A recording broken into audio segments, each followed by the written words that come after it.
Ay, magandang gabi ho mga boss, mga kamping. Ay, salamat po sa dumadagdag na subscriber. Maski pa konti-konti, okay na yan. Sa mahalaga, nagkakakwentuhan tayo araw-araw, di ba mga friend? Alam nyo kung minsan, no? Talagang God moves in a very mysterious way, di ba? Pero ngayon, mas mukhang gumagalaw talaga ang kamay ng Panginoon. Bakit kamo? Lumantad na mga gwardya. At nagtuturoan na po sila. Ito yung mga may kinalaman sa pagkawala ng mga sabungero, ng mga kawawang kaluluwa, nang hindi natin alam kung totoo na sila nga ay mga miyembro ng Manyunyupi. Pakinggan natin to. Wala hong due process, basta pinagpapatay. Sabi nga ito si Totoy, killing me softly pa, binibigti. Tapos ialagay na, tatapos, puta, mahalimaw talaga eh. Pakinggan natin. Lumantad ang 4 sa mga wanted na gwardya ng Manila Arena na isinasang... Ang alam ko dito, 6 itong gwardya ng Manila Arena. Itong Manila Arena, ito yung sabungan ni Atong Ang. Pakinggan natin sa kaso ng mga nawawalang sabungero. Sa gitna yan ng inilabas na 1 milyong piso. 3 hours ago ito. At meron itong 57,925 views. Naglabas na ho pala 1 milyong piso napabuya. Nagtatago ho pala itong 4 na to. Pakinggan natin. Pabuya sa makapagtuturo sa kanilang lokasyon. Magbabalita si Gary De Leon. Hindi lang po si Alias Totoy yung pakinggan nyo kasi isa din po kami sa mga biktima. Dapat malaman din po yung katotohanan.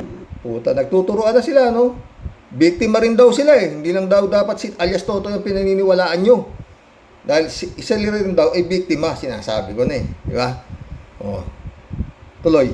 Ito ang iginiit ng 4 sa 6 na security guard na nanadawit sa pagkawala ng mga sabungero sa Manila Arena. Lumantad sa social media sina Mark Zavala, Roberto Mateliano, John Reconsolacion at Virilio Bayog. Yan daw ay para makiusap sa kanilang head security na si Alias Totoy na huwag silang idamay sa gulong pinasok nito. Head security pala, si Totoy. Kaya talagang maraming alam yung Totoy. Dahil kumbaga sa si Totoy lang ang nag-uutos kung ano nang gagaling doon sa may-ari. Hindi naman si Totoy, head security lang si Totoy. Di ba? Nung Manila Arena. Patay tayo dito. Pero malabo pa ito. Pero at least may nakikita ka ng liwanag sa mga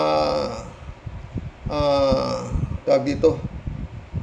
Liwanag na magkakaroon ng katarungan yung mga inabot nito mga kawawang sabungero. Tuloy. Natatakot na raw sila sa mga natatanggap na banta mula nang lumantad dito at sabihing nasa Taal Lake ang mga nawawalang sabungero. Dahil po sa seguridad namin at sa pamilya po namin. Takot po kami dahil pinagbandaan po kami dahil at sinabihan po kami na umalis na po kami para hindi kami madamay. Bago nito, nagtago ang Pinagbantaan na pala sila Umalis na kayo para hindi kayo madamay. Pinagsabihan na raw sila para hindi sila madamay. Eto, hindi ho takot ito sa pulis. Ang takot ho nito, yung grupo na sinasabing napakalakas na tao. Dahil may patong pa yung ulo nila, naglabas ang gobyerno, 1 milyon. Sino magtuturo kung saan nandito ito mga to? Tingnan natin kung saan nagtago. sa isang village sa Parañaque matapos kasuhan ng kidnapping at serious illegal detention noong 2022. Nakapagpiyansa sila ng 3 milyong piso bawat isa at pansamantalang nakalaya. Pantakin mo yun mga friend. Kidnapping at serious illegal detention. 6 mo to. Kaya malakas talaga. Walang piyansa yun Diba? Kinasuhan sila. Nakapagpiyansa raw sila tagda 3 milyon piso bawat isa, kaya pansamantala silang nakalaya. Buti hindi pa sila kinechok nung pinalaya sila, di ba? Mukhang nagkamali rin yung sindikato. Dapat nung pinalaya, binira na. Tinago pa tuloy. Pero noong Enero, binawi ng Court of Appeals ang kanilang piyansa at inutusan ng Manila Regional Trial Court Branch 40 na mag-issue ng re-arrest warrant sa mga gwardya. Giit ng apat, mga in-house security guard lamang sila ng Manila Arena na nadamay. Hindi rin daw nila boss si alias Totoy, pero napipilitan daw silang sundin ito. Isa po siyang malupit po, mas mainitin yung ulo. Saka nananadyak po. Isa raw siyang malupit at maintin ng ulo, hindi raw yun ang boss nila, si alias Totoy. Pero napipilitan lang daw silang sundin si Totoy dahil malupit nga raw at mainitin ng ulo. Oh. Eh siyempre, mga security guard kayo, meron kayong boss. Hindi nga, ang pinaka-boss nyo, head yung ano ng may-ari ng agency, na inutusan kayo magbantay kayo sa Manila Arena. Bali ang boss nyo, kung tutuusin, yung may-ari ng Manila Arena, yun ang nagbabayad sa inyo eh. Hindi si Totoy. Eh pero si Totoy nga si Totoy ang parang ginawang boss nyo. Kaya sumusunod kayo. Malupit pala si Totoy. Tuloy natin. Maganda ho regulasyon itong apat, sa totoo lang. Pero may dalawa pa hong nakakawala. Yun kung buhay pa siya. Siya, malupit po sa mga trabaho po. Kung tutusin, big time na raw si alias Totoy mula nang pumutok ang missing sa Bungero. Katunayan daw, tumakbo pa itong mayor sa isang bayan sa Surigao del Sur. Talagang marami ring alam to. Naging big time na raw si Totoy. Tumakbo pa raw ng mayor sa isang bayan sa Surigao del Sur, puta. Tuloy. May sariling bodyguard po, may bullet rope, at saka may dalawang resort, maraming Putang ina, yung Totoy na, yung nung tumitistigo, si Totoy, may sarili raw bodyguard. Natural mag-bodyguard siya dahil tatakot din siya, baka birahin siya nung, di ba? Kaya nga lumitaw si Totoy, dahil natatakot na siya sa buhay niya. Oh, sabi raw, bibigyan akong pera, pero kung papatayin naman ako, di wala rin, sabi niya. Yun ang sabi ni Totoy, di ba? Kaya siya lumitaw, sabihin na niya lahat. Di ba? Parang Las Cañas din. Tuloy. bahay at saka apartment po. Nananawagan sila ngayon. May sariling bahay, may apartment pa si Totoy, naka-bulletproof pa si Totoy, may mga sariling gwardiya si Totoy. Talagang tumami nga pera ni Totoy. Di ba? Oh, so huwag ka lang maingay. Pero mukhang nakaramdam si Totoy na hindi na yata maganda. Mukhang gano'n. Alam mo yung mga ganito, yung pakiramdam nila hindi maano Parang si Sara Duterte rin, pakiramdam niya, di ba? Na pinapapatay siya ni Marcos. Kaya kumausap siya ng papatay kay Marcos kung sakali raw siya mapapatay. Oh, may nakarating daw sa kanya na nagbabalitan siya papatayin daw, sabi niya, di ba? Kaya yun. Oh, hindi raw iba ako kay Ninoy Aquino. Ninoy Aquino hindi siya nakaganti nung pinapatay siya. Para sinasabi ni Sara na ang nagpapatay nga kay Ninoy yung mga Marcos, di ba? Kaya pero ako iba ako. Nagbili na, naglilisik yung mata, umiikot pa, no? Sinabi ko, pag ako namatay, patayin mo si Bongbong, si Lisa, at si Martin. O, di ba? Pinatawag naman sa NBI yung tanga, hindi na pumunta. O, para tanungin siya kung saan niya nalaman, pinapapatay siya ng Marcos. Wala. O, pero, yung impeachment to, baka ho sa next year na ho yan, kung sakaling malabo na ho yan. Palabo ho ng palabo Oo. Totoo lang, palabo ng palabo. Ayon din kay Justice Carpio, kay si Gatchalian, talagang pag nagsabi na dismiss, magkakaroon daw ng kontrahan at baka mauwi nga ho sa botohan yung sinasabi ng depensa na kailangan i-dismiss yan, ganito, at aakyat sa Supreme Court. Yun ho ang mangyayari. Pwedeng posibilidad na mangyari, ha? Sa totoo lang mga friend, no? Itong nangyari na to, noong pa ho to dapat solve na to. Kung hindi lang talagang napakalakas nitong amo na to, mantakin mo, sabi nga ni Rimulya, di ba? Pati Supreme Court, kaya niyang manipulahin. Napakalaki ka, napakaraming pera. Si Boying na nagsasabi niyan, di ba? Mantakin mo, security guard ka lang, 6 kayo, kidnapping at saka illegal detention ang naging kaso nyo, no bail, biglang nakapag-bail, 3 milyon kada isa, 18 milyonis yata yun, di ba? Sa kukuha yung security agency ng ganung kalaking para, at saka bakit pakikialaman ng security agency yan kung sakaling ganun ang involvement ng itong mga security na ito, di ba? At saka yun nga, sabi to, mga pulis, kasama nila, di ba, mga friend? Tuloy natin. Tulungan sila ng pamahalaan dahil naiipit daw sila sa sitwasyon. Magsusumiti ng affidavit ang 4 na gwardya at dudulog sa DOJ para ilahad kung sino si alias Totoy at ang tunay na mastermind sa pagkawala ng mga sabungero ng Manila Arena.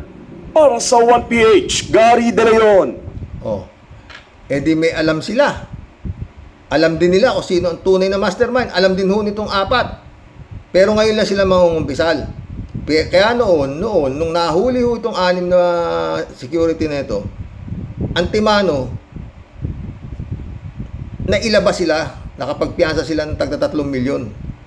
Dahil baka nga magkakanta pa. Eh ngayon, iba na ang sitwasyon eh. Kumanta na si Totoy, tinuturo na sila eh. Oh, tinuturo na sila at meron na 1 milyon nakapatong sa kanila kung sino makapagtuturo ko sa sila lalagay. Oh, hindi naman sila pwede mag-abroad, wala sila pera eh. Security nga lang sila doon sa Manila Arena eh. Oh, di ba? At marami na akong kumakalat, Gretchen Barreto, itong si Atong Ang, oh, di ba?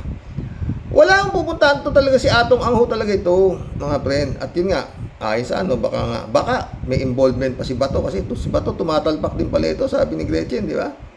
Oh, malaki pa raw utang yata sa talpak-talpak eh, di ba? Oh, nga, nakapatik pili pa si Bato, di ba? Yun o yan. Pero, kaya ba? Baka kaya naman kumuha ng abogadong malulupit, si Atong Ang, kagaya nila Porton na naman ang kukunin. Oh, di ba? Si Porton, oh, di ba? Si Topacio, di ba? Mga ganun, mahabang ano to, kaya pang impluwensyahan yung Supreme Court, oh, di ba? Baka ewan ko, pero criminal case ho ito eh. Hindi kagaya nung kay Sara. Yun nga. Pero yun nga, paulit-ulit mga pre. Aabutin. Baka mas madali pa matapos to eh. Sa bungero. Ewan ko lang kung i-invoke nila yung sinasabing pag walang katawan, walang kaso. Pero hindi na po pwede ito ng ganun. Kasi yun nga itong balita kailangan makakita muna yung katawan eh. Pero yun nga, kung sisirin yung Taal Lake at makakakita rin ng mga buto-butong natitira pa rin ng mga isda, o di ba? Yan o yan mga friend. At least nagkakaroon ng linaw. Pero yun nga, napakahirap kung bumangga dito kung Atong Ang babanggain nyo, no? Atong Ang kung minsan nakakawindang din eh, no? Filipino citizen nga kaya to si Atong Ang. Baka parang Alice Goring to. Tsaka businessman ang tawag dito, businessman. Ano ba business na ito? Sugal. Puro sugal eh, di ba? Pakinggan nyo si Gatchalian. Yun din eh. Butuhan din siya sabi. Sa impeachment, kasi there have been talks na pwedeng may mag-move ulit to dismiss the articles of impeachment. It was done by Senator De La Rosa when you convened as impeachment court. So, paano pagka inulit ito pag nag-reconvene kayo? Kung matatandaan natin yung explanation of vote ko when I voted no, is because the defense, ang nakikita ko, ang defense will invoke that. Ibig sabihin, makikita naman natin doon sa reply ni VP Sara, no, na in-invoke nila yung constitutionality ng articles of impeachment. So yung reply na yon, I am very sure i-invoke ulit yun ng mga defense lawyers. No? At natural. Wala naman silang ibang depensa eh. Doon sa article of impeachment na 7 na puro mga halos solid eh. Kaya yan lang talaga i-invoke nila yan. Yung sinasabi na depensa na walang kabuhay-buhay pero mukhang mabubuhay dahil magkakaroon ng botohan. Di ba mga friend? Tuloy.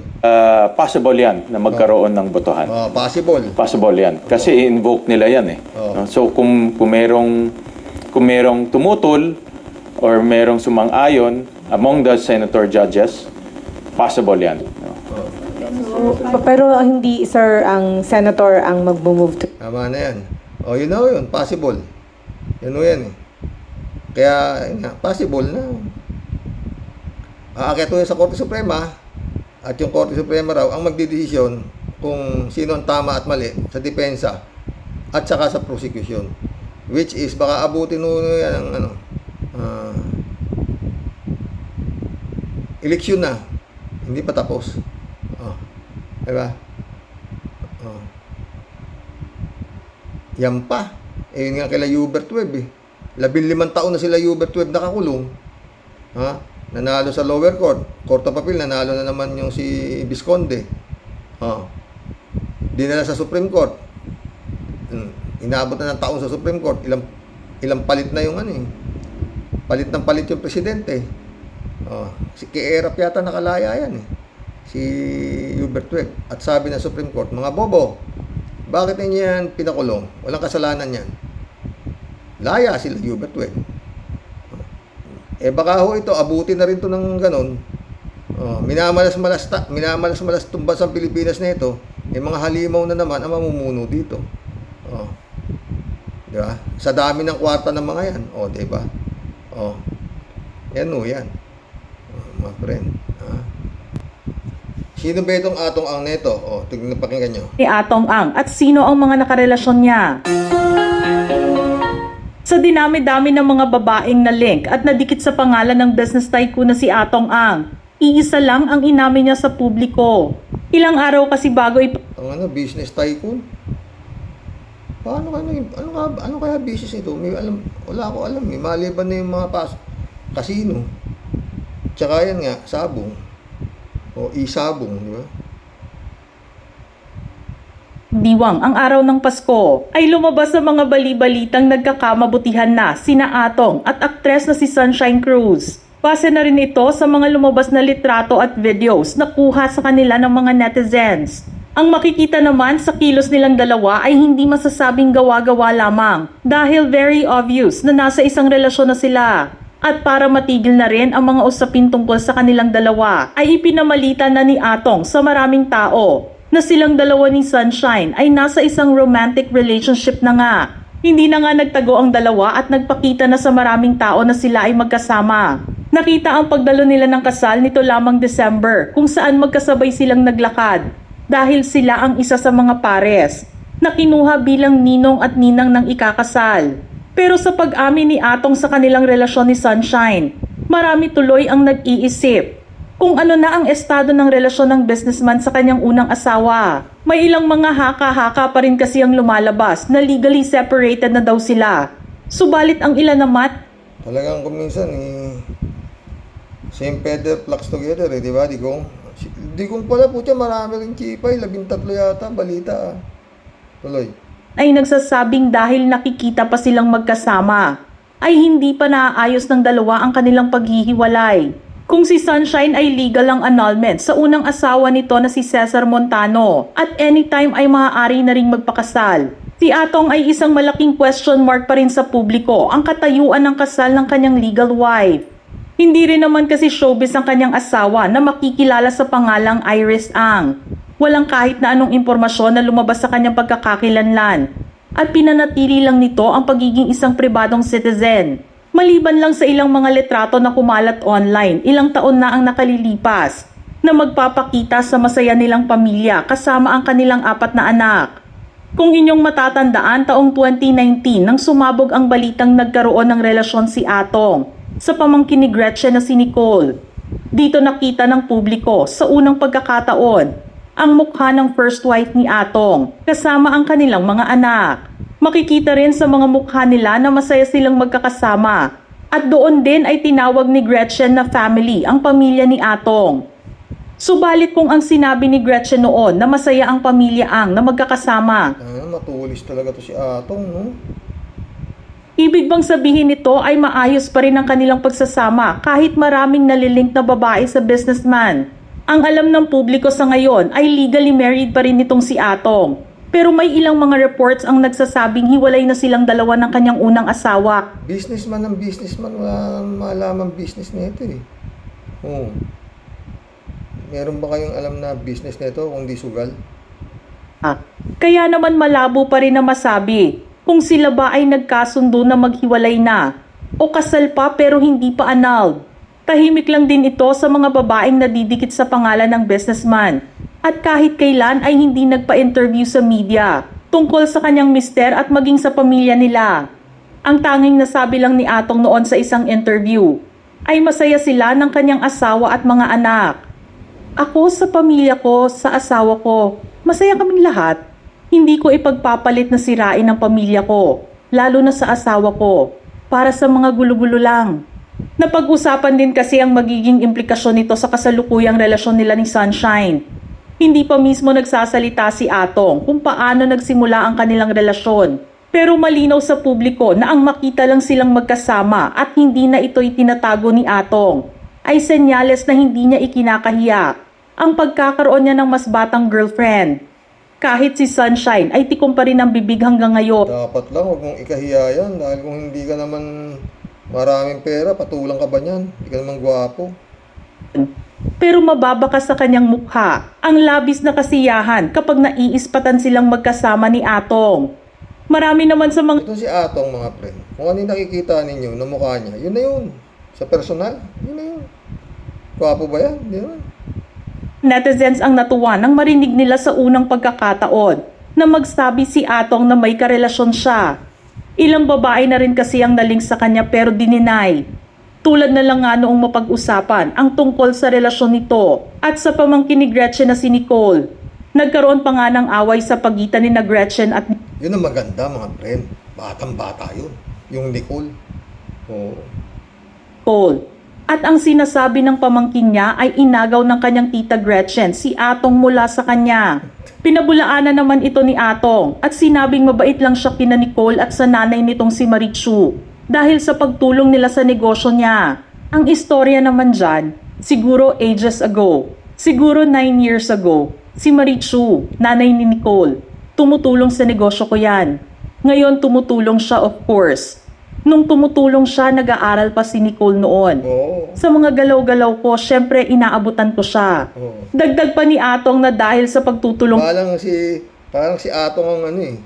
Naging tita-ita pa yan ni Nicole. Oo, di ba? Gaaral, naabot-abutan. Ano ba naman kay Atong yung 5,000 a day? Bariya. nila na pag-aral at nakagraduate ang kanyang mga anak at isa na rito si Nicole. Nang makapagtapos ito, naging kasama na niya ang dalaga sa mga travels niya. Sumunod naman na nabalita kay Atong ang aktres na si Claudine Barreto. Minsan ding lumabas ang pangalan niya bilang isa sa mga naging girlfriends ng businessman. Pero pinabulaanan muli ito ni Atong. Nilinap Pati pala si Claudine, oo. Nakatikim, ha? niya ang balita tungkol sa kanila ni Claudine. Sinabi nito na tumulong lang siya sa anak ng kanyang kaibigan na nagkaroon ng problema kay Claudine. Nang makita raw sila ng maraming tao na magkasama, nilagyan na raw ito ng mali siya at nabalita na sila ay may relasyon. Pag-amin ni Atong na matapos niyang maayos ang problema ni Claudine at ni Martin Castro, na anak ng kaibigan niyang si Mayor Romy Castro, hindi na sila nagkita at nagkasama pang muli ng aktres. Ang isa pang aktres na nalink din sa pangalan ni Atong noong late 80s ay si Christine Garcia. Ang balita naman sa kanilang dalawa ni Atong Maganda yun, yung Christine Garcia, artista po ito eh. ay hindi lang nahinto sa pagkakadawit ng pangalan nila sa isa't isa dahil nagkaroon sila ng relasyon at nagkaroon pa ng anak ang businessman sa dating aktres. Ang isang kakaiba lang sa storya nilang dalawa ay kahit nagkaroon sila ng anak, ay tinanggap ito ni Atong, maging ng buong pamilya nito. Iyon nga lang ay hindi isinunod sa kanyang apelyido ang pangalan ng anak nila na si Charles. Annie Christine, accepted niya at ng buong pamilya, pati na rin ang apo ko. Kaya lang ang gusto niya ay umuwi rin sa Pilipinas ang anak ko at magtrabaho sa kanya. Kaya lang ayaw ng anak ko na ang ipakain sa anak niya ay galing sa sugal, kaya nagtsatsaga siya sa simpleng buhay abroad. Naikwet Oh, yun. Yun ang negosyo kasi ni Atong, sugal eh. Pinapauwi daw ni Atong yung anak niya para magtrabaho sa kanya. Kay Christine Garcia. Pero sabi daw nung anak ni Atong, ayoko, dito na lang ako. Dahil ayaw raw niya ipakain sa pamilya niya ang perang galing sa sugal. O, diba? Gusto ni Atong, yung anak niya kay Christine, magtrabaho sa kanya. Pero ayaw. O, yun ang sabi ha. O, diba? Tuloy. ito rin ni Christine na 1988 isinilang ang kanilang anak. At sa panahon ni President Cory Aquino, hindi pinahihintulutan ng batas na gamitin ang apelyido ng ama kung hindi kasal ang mga magulang nito. At hindi naman mawawala sa listahan ng mga babaeng nalink sa pangalan ni Atong ang pangalan ng dating aktres na si Gretchen Barreto.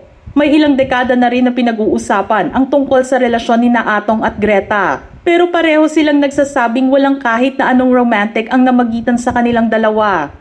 Minsan na Ano nga namang umamin yan, di ba? Tuloy. yung sinabi ni Atong na magkaibigan at magkasosyo lang silang dalawa ni Gretchen. Isa pa ipinagkatiwala sa kanya si Gretchen ng kanyang kaibigang si Tony Boy Coangco na matagal ng partner ng dating aktres. Tony Boy Coangco naman. Hindi ka nang namili kung kanino yung pagkakatiwala si Gretchen. Ay nako, mga walang paglagyan ng pera itong mga to kasi. No? Purely business and friendship lang nga daw ang meron sa kanilang dalawa. Nagiging espesyal lang ito dahil pamilya na rin ang turingan nila sa kani-kanilang mga pamilya. Gano? Very close but not intimate with one another. No? Ganyan mailalarawan ni Atong ang relasyon nito kay Gretchen. Kahit hindi ganito ang nakikita ng publiko sa madalas nilang pagsasama noon. Mga ka-showbiz peeps, ano naman ang inyong reaksyon sa ating istorya ngayon? Ano nga ba sa tingin ninyo ang relasyon ni Atong sa mga babaeng na involved sa kanya? Send your thoughts in the comment section below. Eh, ano pa masasabi natin dyan kung hindi? Napakaswerte ng pututoy mo Atong, di ba? Mga friend. Yan lang mo yan. Uy, mag-collab na tayo mga boss. Siguro naman na gustuhan ninyo. Mag-like lang naman kayo kung nagustuhan yung ating mga content, ating mga topic ngayon, no? Ha? Ulit-ulit. Kung didiinan ho talaga to, eh baka biglang si Atong, umiska po na. Oo. Pag nakaramdam ng maiipit yan, baka umiska po yan. Mabigat to eh. Dahil, bali ang magtuturo kay Atong, yung apat na nagsisuko, tsaka yung si Totoy, na tinuturo naman ng apat, na hindi naman daw nila boss, kaya lang, yun ang kumbaga kanang kamay nung boss talaga. Kaya nga sabi ni Totoy, di ba? Pagdasal niyo ako dahil pag ako nawala, ako ang susi sa lahat. Alam ko. Ha? At yun nga, mukhang marami ng spekulasyon na baka pati si Bato, damay pa. Mag-vlog na tayo, hindi lang si Bato, baka pati si Digong pa. Di ba? Bilyon-bilyon ho kinikita niyang utaragis na isabong na yan. Buong Pilipinas ho yan. Oo, di ba? Dami na ho nating naging topic, mga friend. Michelle, Edwin, Mike, shout out, my friend. Sheropers. Kalat ni Baya, shout out, ha. Shirley Jaser, shout out. Sabi niya. Ibang klase talaga si Duterte, Karox. Lahat na ng katarantaduhan, pinasok niya sa Pilipinas. Mukha nga kapatid yan ni Bongo, si Pogo Queen Alice Go. Diba? Hawig eh. Kaya dapat, alamin nyo nga yan kung totoong Pilipino nga yung pamilya ni Bongo. Ha? Baka ang birth certificate yan eh. Diba? Hindi masamang magtanong. Tuloy natin kay Shirley. Ha? Tapos todo suporta ang mga tanga. Iba talaga pag gumalaw ang pera. Grabe. Mga member ng mafia, napasok ang national politicians. Kaya nagkaganyan. Pati Senado, parang circus na ang nangyari. Totoo. Napasok lahat eh. Napasok lahat. Yung mga pulis nga, dinoble sweldo. Ginawa niyang tauhan. Hindi mapalag sa kanya lahat, di ba? Hanggang ngayon, di ba? Matalino talaga yung si Digong sa kahayupan, sa kahalimawan, di ba? Shirley Jaser, Tsaka yun nga. Oy, may bukas na natin talakayin yun. Maganda itong mga comments yun. Bukas maganda yung topic natin, mga friend, ha? Shirley Jaser, Proud ako kay Atty. Kapunan. I salute po sa iyo, ma'am. Salamat po sa inyong paninindigan sa tama. Mabuhay kayo, Atty. Kapunan. God bless you. Talagang, kaya lang ang problema. Di ba? Sabi nga yun, butuhan tayo. Sabi, dismiss sabi, wag. Parang hindi magulo. Daanin na natin sa butuhan, di ba? Sino ang pabor para ma-dismiss to? Dismiss. Bilang 18 ulit. Patay na tayo. 5 lang ang bumoto ng hindi dismiss. Dismiss. Putang ina, parang ganun din doon sa ganyan din mangyayari. Kopya lang yan. Kung galit ka, bahala sa Supreme Court. Akit sa Supreme Court, magantay kayo sa tumbol mayor o kaya lang action niya. Pero, kung may kamay na ano si PBBM, hindi pwede yan. Kasi pag nag-motion ka sa korte, dito sa impeachment court na ito, hindi pwedeng magsalita yung Senate President na irrelevant. Hindi ko tatanggapin. Hindi pwedeng ganun. Hindi kagaya sa korte, sa tunay na korte, criminal court.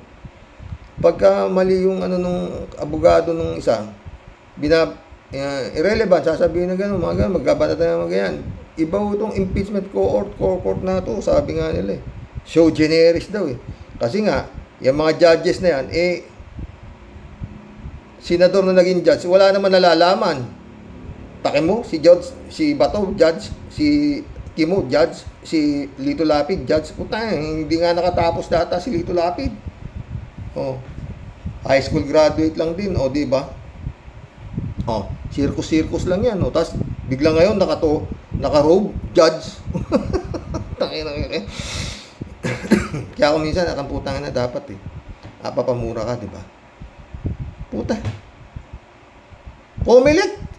Siya sa atin ninyo yung mga nag-a-apply na maging senador ng bansang Pilipinas. 24 yan, hindi nyo pa masala na mabuti. Buti sana yung mga kongresista, marami, daan Maabot yan ako lang 300 yung mga kongresista Pero yung senador, yan pala ang mag-usga kung guilty or not guilty. Kang puta, dapat pumili talaga kayo ng mga matitinik na dyan, abogado. Hindi yan puta. Sige mo, yan? Dapat mga abogado rin yan, mga attorney yan. Dahil nga, magiging, worst comes to worst, magiging judge yan. Ibig sabihin diba? Yan dapat ang baguhin talaga Sabihin na natin mga tanga yung botante. Pero kung maganda naman yung mga pagpipilian ng botante, at least, walang mabobotong tanga. Kasi nga, walang makatakbong tanga Ganun lang naman Di ba, mahirap bang anuhin yan? Para sa bayan yan Diba nga, boss? Takin mo, paano kung nanalo si Ipe at saka si Boom Tarat-Tarat? Putang nagka-leche-leche na.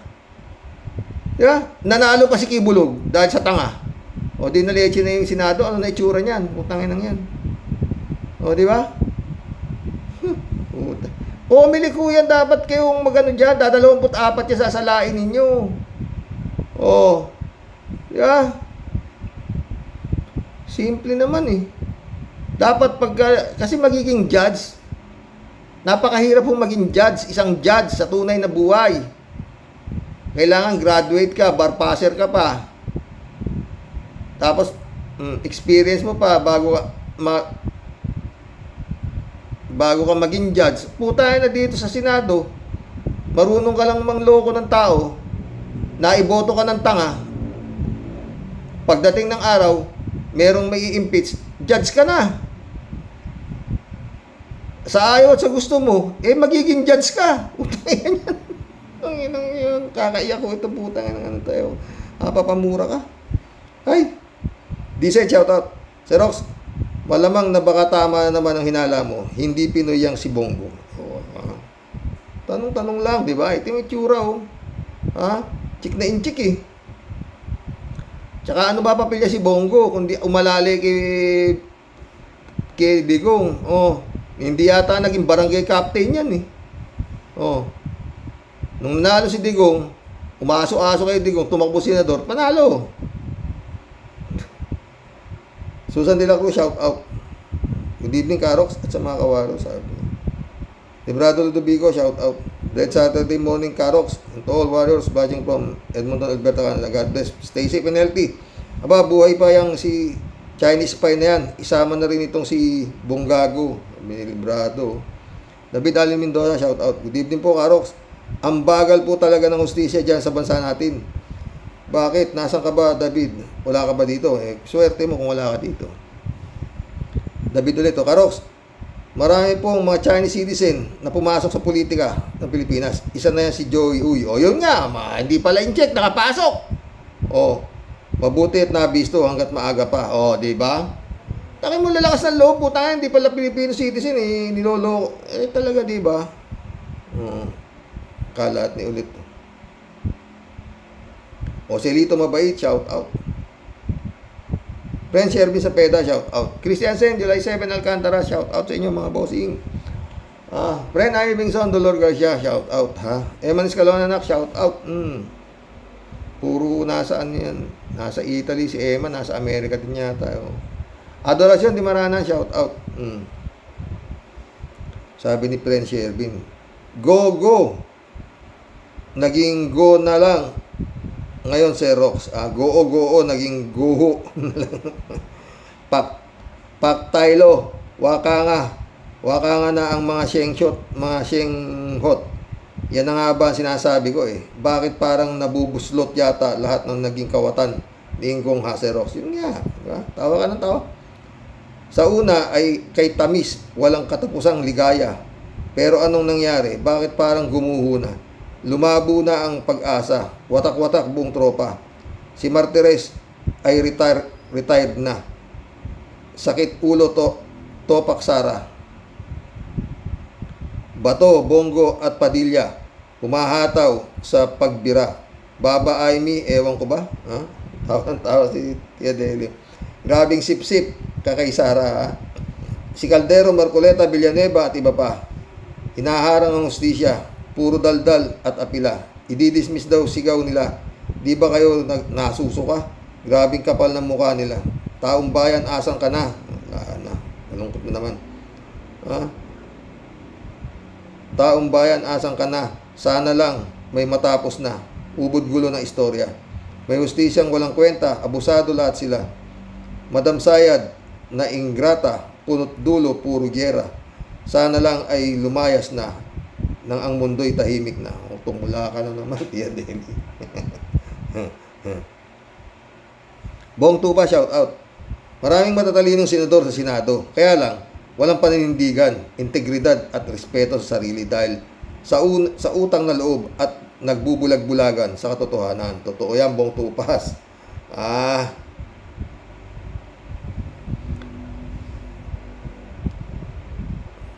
Mahiya na. Pero yun nga, hindi na uso kasi. Kasi alam mo, iniidolo na nitong mga senador na to. Oo. Kung napakalaking halaga ng ibabayad dito para lang maging tanga. Pumabor sa halimaw. Ang katwiran nila 2028 pa eleksyon. Hindi naman kami parang kayang wala namang galawang tao na para kami hindi naman kami basta-basta mapalalayas. Hindi kagaya ng presidente na pag nag-rally ang tao, layas na natatanggal, di ba? Eto, senador to. Di ba nung nangyatandaan yung kay Erap, mga friend? Nagkagulo rin sa Senado, di ba? Nanalo yung not to open the envelope. Hindi pumayag yung mga senador. Lumabas sa karsada. Layas si Erap. Isa lang si Erap. Pero yung mga nanalong senador, hindi ho napalayas. Si Erap ang napalayas. Di ba? Pero ito iba eh. Ang inaano dito, ang pinoproteksyonan ngayon itong mga senador nato, si Sara Duterte. Paano nila palalayasin si Sara Duterte? Paano nila palalayasin yan? Nga. Pwede rin, siguro. Lusubin nila yung Office of the Vice President. Gayahin nila yung pinalayas nila ang mga presidente. Si Marcos at saka nilusob nila Malacanang. Pwede siguro. Huwag na nilang intindihin itong anak ng halimaw na itong mga senador nato. Ganun na lang. Di ba? Alam nga naman mas mahirap lusubin yung Office of the Vice President pagtabuyan na yan. Wag na, pag umasa kayo sa Supreme Court na naman, wala. Iba yung korte ng tao eh. Matibay. Kung hindi gumalaw ang tao, mapapalayas ba si Erap? Hindi. Bakit? Panalo yung mga senador eh, na bumoto na hindi i-open yung envelope ni Jose Velarde. Panalo si Erap ha. Pero talo pag gumalaw ang taong bayan. Kaya talagang dapat gumalaw. Lusubin. Parang ganun lang din yun. Parang ganun din. Lusubin mo Malacanang, lusubin mo yung Office of the Vice President. Huwag na nilang i-honor yan. Ewan ko, itong gobyerno, ino-honor nila yung, puro kagagawa na nga ginagawa ni Sara Duterte, sumusweldo pa. Binababoy na yung gobyerno ni Marcos. Parang, protektado pa ng mga senador. Ay, anong gagawin? Tao ang gagalaw. Wala nang iba. Ngayon, kung aasa kayo sa Supreme Court na boto-botohan, ganun eh. Gaya kay Erap, butuhan din eh, nanalo, 1 point, na not to open the envelope. 1 point lang ha. Ang panalo ni Erap. Pero nung gumalaw ang tao, sipa. Isip-isip din pag may time, mga friend. Eto, hindi pa. Wala pa nangyayaring ipepresent. Dapat yung prosecution ilabas na sa taong bayan. Huwag na nilang intindihin yung Senado nitong Kongreso. Huwag na. Taong bayan na magdesisyon sa kaso na to. Hindi na yan mga yan. Taong bayan na magsasabi. Sa mga survey naman, maraming nagsasabi na dapat harapin mo to, Sara Duterte, di ba? Wala. Sabi nga ni Atty. Capon, hindi niya inaharap pinadidismiss nila di ba? Wala akong magagawa yan pag tao ang gumalaw. Wala. Kaya lang, kung nanonood lang tayo ng Itbulaga saka It's Showtime, walang mangyayari. Diba? Mundo Cheng, shout out.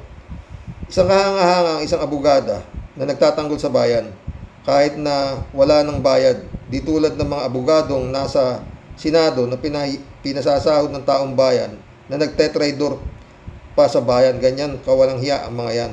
Mga palamunin na kasama pa ang kanilang pamilya na pinalalamon ng bayan, lalo na yung mga nasa Senado sa pangunguna ni Tarantadong Chis, Cayetano, Villanueva, Villar at mga tuta ng mga Duterte. Mga ulo ni Pare Mundo. Elizabeth Scare, shout out ha. Good evening, Sir Rox. Buti na lang at naimbestigahan yung pogo na yung mayor dyan, si Alice Guo, ay isang Chinese. Isipin ninyo, dito nalaman ng COMELEC. Kaya palpak talaga yung sistema ng COMELEC Tagal na. Tagal ng palpak yan.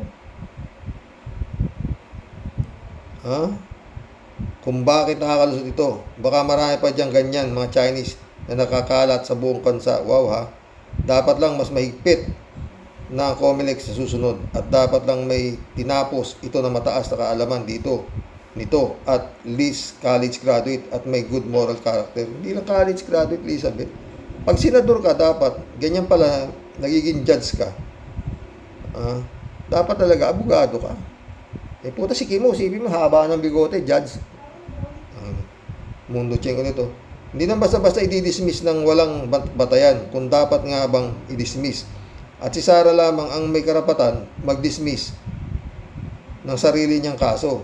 Hindi yan mga gagong senador na sinisira ang ating batas dahil sa lagayan at dapat lang nakasuhan sa pagbali ng tunay na batas. Reklamo tayo. Sabi naman Skidera, kung di reklamo kayo sa Supreme Court, yun ang sinasabi. Mundo Cheng, palagay mo kaya may mangyayari sa kasong 34 ng Sabongero sa dami ng pera ni Atong at Patrino. Alam mo naman, pera-pera batas sa Pilipinas. Totoo yan, mundo. Tignan natin. Mundo Cheng ulit. Malamang naambunan na din si Drilon, kaya nagbago na ang ihip ng hangin. Iba talaga ang bango ng pera, ha, Drilon? Hindi, yun din na sinasabi na kanina ni yan, si Chalyan. Talagang butuhan ng mangyayari. Ganun din sinasabi na ni Justice Antonio Carpio. Kanina napanood ko, yun din magbubutuhan din Aabot din sa Supreme Court Kaya yan. Dapat tao gumalaw na. Mundo Cheng, dapat lang ipahinto ng mga sahod ng mga taong gobyerno na walang ginawa, lalo na yung naninira pa sa bayan tulad ni Sara at Robin. At marami pang iba. Elizabeth, Xerox, tingin ko tao din yan ni Digong, kaya walang nakapiyok dyan. Sipin nyo, naging mayor pa si Alice Guo, at syempre dahil sa sobrang dami ng pera nito, kaya ayun, Instant mayor ito sa dami ng mga mukhang pera dyan na Pinoy. Hay, buti na lang. Nabuking ito. Totoo. Kung hindi pa kay Senator Risa Ontiveros, wala eh. Maraming si Risa Ontiveros, no? Na isa pang nayari ito, yung putang ano ba yung kulto rin? Si Senyor Aguila, putang yun, oo. Ano, kasama yata ni Tebe sa Oblo eh. Ha? Elizabeth Iscarrel, dagdag comment ko po dito kay Cheese. Halata naman binayaran na nga ito ng mga Duterte. Siyempre, money talks na ito. At di naman siya makakasuhan, di ba? O, yun nga. Isa din yan na pro Duterte na ayaw mabuking. Hay, iba talaga ang pera sa mundo. Totoo yan, Elizabeth. James Santos, shout out. Hindi ko noon nasusundan ang kaso ni Alice Go. Paano siya naging mayor na wala man lang pumuna sa kung saang planeta siya nanggaling. Pinanganak nga siya sa farm, James. Sa mga nasa pamahalaan, wala nang kwestiyon o pinaandar na naman ang pera. Siyempre, ang daming kasing gutom sa pera kahit mga mayaman na o mahirap, kaya ang daming nagkakapwesto sa pamahalaan kahit mga walang credentials at mga walang alam. Ang daming itinanim na mga kapwa niya demonyo Duterte at sa Duterte administration. Totoo yan, Jim. Pista Bunaaw, shout out ha. Good morning po kuya sa pamilya mo pong mahal at sa mga ka-warriors. Si Naga nag-apply si Rimulya sa ombudsman at sana si Dilima naman ang i-appoint ni PBBM sa Department of Justice. Sana, Chupista. Chupista ulit. Aba kuya, hinay-hinay dyan po sa mga topic mo. Masaya kuya pag si Rimulya ang naging ombudsman at si Dilima ang naging Secretary of Justice. Bloodbath na kay Sara. Wala nang kawala ang reyna ng impyerno. Inaantay natin kay BBM. Ba? 3J show po. Si Rox, yan si Alice in Wonderland Go. Pag nainis ang amo niyan, baka ipatigok na lang yan kasi liability na siya eh. Kaya ang dapat na gawin ni Alice makipag-cooperate na sa gobyerno. Yun nga, malamang yan, kakata na rin yan. Oo. Wala nang magagawa yung abogado niya si Stephen. Wag muna sa batas kasi baka may mga galamay ang amo dito sa law enforcement. Ang hirap niyan kasi plan kasi siya. Pag nabubuko ang mga plan sa mga movie, di ba tinitigok? Yan. Ay, sarap ng buhay dati ngayon, ewan. Ang kulong. Dati, kaganda ng mga damit, puta, mga talagang panay-akap niya sa mga taga-bandaan. At yung boses niya, talagang kala mo rin, boses na. Parang yung isang tatanga-tanga rin dyan na ang ganda ng boses, no? Si Saraulo. Ang lambing ng boses, no? Kita mo pag ano, pero pag yung nagboses halimaw na, yung puro PI na aabutin mo. PJ show pala to. Si Rox, sa tingin ko lang ha, itong si Atty. Kapunan matinong abogado. Oo naman, parang hindi niya type ang mga kliyente na may masamang imahe sa politika. Ewan ko lang kung tama ako. Kung siguro pang showbiz, pwede pang mag-abogado siya sa mga mag-asawang magulo ang buhay o mga intriga sa showbiz. Yun nga, trabaho yata niya, friend. Pero yung mga tipong Alice Go, mga tulad ni Sarah Jing Potpot, mga yan, parang ayaw niyang itaya ang kanyang pangalan sa maruming politika. Totoo yan. Parang hindi natingin ko sa kanya. PJ Show, ha? Manuel Odon, shout out. Ang magandang magagawa natin ay mag-rally na at i-abolish na lang yung Senado. At sana may lead para dito. Abolish Senate now. Yun, maganda. Sumagot si 3J Show po.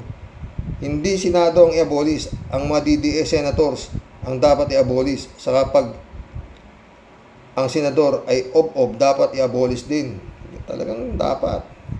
Tsaka yung COMELEC, dapat yan, abolish na rin yun. Totoo lang Kaya alam mo, sa totoo lang, nung mawala si Marcos Sr., talagang nalungkot ako. Magkakaleche-leche itong putang. Ngayon nangyari. Kaya bilib ako kay Marcos Sr. Sa totoo lang, napatakbo niya yung Pilipinas ng ilang taon, 20 yata. Walang eleksyon, ang tipid yung panahon ni Marcos Sr. Ngayon putang. Supista po na ulit. Grabe si Drilon, kung kailan tumanda, saka naging ewan, baka B ang Yadba sa kanya. Pang counter attack sa Quadcom, Drilon versus Atty. Bukoy. Hindi, yun na rin ang mga sinasabi. Yung sinabi ni Drilon, yun na rin 3J palagi ko naman, si Drilon ay okay naman. Kaya lang, yung kanyang opinion, leading o pabor sa Duterte, yun din yun na rin ang opinion halos ni Justice Carpio aakit sa yan din kay Villanueva, di ba? Halos yun din hindi dahil maka-Duterte siya, kundi rules kasi sa Senado ang labo. Gumawa sila ng rules pero hindi nila sinusunod, at higit sa lahat, sila mismo ang nagbibigay ng double meaning sa rules nila, konforme sa gusto nilang palabasin. Totoo yan, 3J Siop ka. Chupista ulit Oo nga, Tia Deli, tama ka, pang-alis ng umay ang tula mo. Talaga namang nakaka-stress ang impeachment at ang iba pang problema ng gobyerno. Kuya, with wala bang mangungunang kaparian na gaya ni Cardinal Sin, gaya ng People Power 1 Cardinal Sin kung nagtagumpay ang People Power 1? Sana nga meron. Whiskey shout out. Tinapos na nga ni Garcia na minestrone lang. Pepat nila ang COC. Glenn Adjo, shout out. Ganyan dapat ang attorney para sa kabutihan. Diba? Chupista ulit 3 million pa lang halaga ng relo ni Bato. Kala ko 3K lang. Yaman mo ba to? Kaya todo himod sa lubot na mabantot. Diba? Mary Lebron, shout out. Good morning, Sir Rob. Sabi niya, no escaping ads. Salamat. Erlinda Aquino, shout out Kuya, natatawa ako sa'yo pag ginagaya mo si Queso de Bola. Bagay ba? 3J Sio po. Isip po. Ganun pa rin. 3J Sio po. Sir Rox, malakas ang loob ni Alice in Wonderland kasi nga tauhan lang yan ng isang Chinese something. Ikaw nang may sabing ni wala man lang siyang voting history sa banban. Hindi naman yan talaga nanalo. Ipinanalo yan, if you know what I mean. At dahil hindi alam na masyadong halatado, kaya hindi napansin ng mga Pilipino. Buti na lang. At may tumakas na Vietnamese ata sa Malaysian. Yun ang naging mitya ng mabuking ang Alice Go. Totoo. Yung nga nagkabukuhan dun Grabe, tinotorture nila, 3J Show palit. Sa Rox, mapunta tayo kay Harry Roque. Super ang galit niya kay BBM dahil naging pugante siya. Ano naman ang kinalaman ni BBM? Siya itong gumawa ng kasalanan at naging abogado siya ng Pogo at yumaman ng basta na lang. Nang sabihin ng Quadcom na dalhin ang ebidensya na siya ay nagbenta ng ari-arian ng tiyahin niya kaya siya yumaman, hindi naman na siya sumipot sa Quadcom at nagtago na. O ano nang kinalaman ng BBM doon? Turo ng turo ang daliri ni Harry Roque, samantalang 4 na daliri niya nakaturo sa kanya. Hi! Own to your mistake, Harry. Own to your mistake, Harry, na makauwi ka na ng Pinas. Umamin ka na lang na bumalik sa normal ang buhay mo. Harry, magturo ka na rin, tatanga-tanga lang to. Magano ka? State witness ka. Marilo Pabiano, shout out Good day po anak sa mga kawaryo. Salamat po sa mga lawyers na nanindigan sa tama tulad ni Atty. Lorna Kapunan. Ang puso niya ay para sa mga naapi at kapuspalad. Ang dami po niyang scholar na sinusuportahan sa Bulacan. Oh, kung si Sara ay para sa kabutihan ng bayan, total, palagi siyang nagpe-preskon. Mag-announce siya ng handa siyang harapin para sa kalinisan ng pangalan niya. Di po ba tayo? Oh, yun nga. Ang problema, umaapaw ang mga nilabag niya sa batas. God bless us. God bless, Marilo Castro. Alam mo to si Sara Duterte, ibang tao lang to, nagpakamatay na ito eh. O kaya nag-resign na lang. Pero talagang sadyang napakakapal ng mukha. TV Tol, shout out. Nung pumunta ako, National Academy of Sports, nag-stop over kami dyan sa Banban, Tarlac para kumain ng tapsilogan. Ask namin yung never if anong nagawa ni Alice Go sa bayan nila bukod doon sa tulay. Sagot sa amin okay naman daw ito at madaling lapitan ng mga tao, pero nagulat daw talaga sila nung tumakbo ito dahil di nila ito kilala. O, di ba? Kaya nga, lapit, bigay sila ng bigay. Nung marami na siyang napabilib na siya'y mabait, tumakbo yung tanga. Nagparehistro na siya bilang botante ng Banban. At yun nga, ang unang boto niya, yung sarili niya. First time siya bumoto eh. Nung tumakbo siya mayor. Wilfredo Contreras, shout out. Ititanim niya si Go Waping, aka Alice Go, Chinese Communist Party. A preparation to invade our country by China. Yan ang hindi naintindihan ng mga tangang DDS. Basta sila sumuporta kay Duterte. Hindi nila alam na niloloko lang sila ni Duterte. Totoo. Duterte pa. KJ Shop ulit oh. Sir Rox, nakatawa ako sa'yo pag ginagaya mo si Quezon de Bola. Pag nagsasalita parang laging may something sa ilong na di mo mawari. Parang may sipon. Oh, may sipon nga. Bigla ganun, no? Di kaya nandidiri si Hart kay Quezon. Kadiri kasi itong si Quezon pag nagsasalita sa Senado. Yan. Ano niya yan eh. Love na love ni Hart yan eh. Spoiled si Hart dyan. Hindi nga siya binubuntis niyan eh. Di ba? Ayaw ni Quezon de Bolang masira yung figure ni Hart. No, di ba? Gusto niya parating sexy si Hart. Puti-puti. Diba? Mission accomplished mga friend. Pastor Jun Lagon, my friend, shout out ha. Jan Dimango, shout out. Hanggang bukas pumuli. Boy Hong Kong, Balong, long time no see tayo, anak ng tinapay. Pag may time, tawag ako sa'yo. Kwentuhan tayo. God bless mga boss. Hanggang bukas pumuli. Oy, likes naman kung nagusto yun. Dami natin tinapik ha. Diba? Masakit mang isipin.